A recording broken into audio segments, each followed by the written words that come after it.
ಕೇಂದ್ರ ಬಜೆಟ್ ಮಂಡನೆ ವೇಳೆ ಆದಾಯ ತೆರಿಗೆದಾರರಿಗೆ ಬಂಪರ್ ಆದ ಗಿಫ್ಟನ್ನು ನೀಡಿದ್ದು 12 ಲಕ್ಷದವರೆಗೆ ತೆರಿಗೆ ವಿನಾಯಿತಿಯನ್ನು ನೀಡಲಾಗಿದೆ.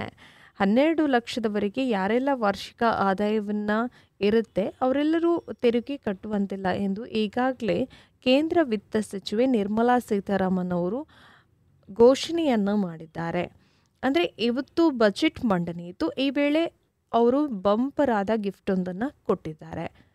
ಯಾರಿಗೆಲ್ಲ 12 ಲಕ್ಷದವರೆಗೆ ಆದಾಯ ಇರುತ್ತೆ ಅವರು ತೆರಿಗೆ ವಿನಾಯಿತಿಯನ್ನು ಪಡೆದುಕೊಳ್ಳಬಹುದಾಗಿದೆ. ಇನ್ನು 12 ಲಕ್ಷದವರೆಗೆ ಯಾರಿಗೆಲ್ಲ ವಾರ್ಷಿಕ ಆದಾಯ ಇರುವವರು ತೆರಿಗೆ ಕಟ್ಟುವಂತಿಲ್ಲ ಈಗಾಗಲೇ ಘೋಷಣೆಯನ್ನು ಕೂಡ ಮಾಡಿದ್ದಾರೆ.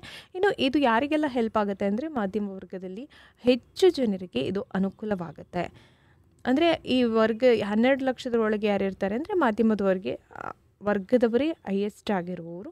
ಹಾಗಾಗಿ ಅವರಿಗೆ ಈ ತೆರಿಗೆ ವಿನಾಯಿತಿಯಿಂದಾಗಿ ಹೆಚ್ಚು ಅನುಕೂಲವಾಗುತ್ತೆ. ಇನ್ನು ಆದಾಯ ತೆರಿಗೆ ವಿನಾಯಿತಿ ಮಿತಿಯನ್ನು ಏರಿಕೆ ಕೂಡ ಮಾಡಲಾಗಿದೆ ಎಂದು ಇನ್ನು ನಿರ್ಮಲಾ ಸೀತಾರಾಮನ್ ಅವರು ಹೇಳಿದ್ದಾರೆ.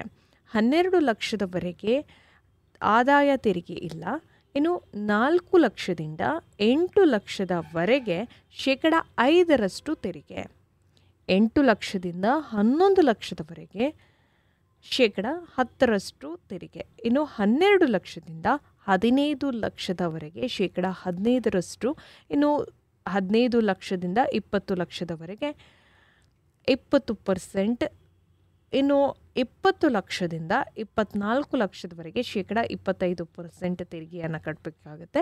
ಇನ್ನು 24 ಲಕ್ಷಕ್ಕಿಂತ ಮೇಲ್ಪಟ್ಟ ಆದಾಯ ಯಾರಿಗೆಲ್ಲ ಇರುತ್ತೆ ಅವರೆಲ್ಲರೂ 30% ತೆರಿಗೆಯನ್ನು ಕಟ್ಟಬೇಕಾಗುತ್ತೆ. ಇನ್ನು ಮಾಧ್ಯಮ ವರ್ಗದ ಮೇಲೆ ಕೇಂದ್ರೀಕರಿಸಲಾಗದ ವೈಯಕ್ತಿಕವಾದಂಥ ಆದಾಯ ತೆರಿಗೆ ಸುಧಾರಣೆಯನ್ನು ತರಲಾಗಿದೆ. ಹೊಸ ತೆರಿಗೆ ಪದ್ಧತಿ ಅನ್ವಯ 4 ಲಕ್ಷದವರೆಗಿನ ಆದಾಯ ಯಾವುದೇ ತೆರಿಗೆ ಕೂಡ ಇಲ್ಲ.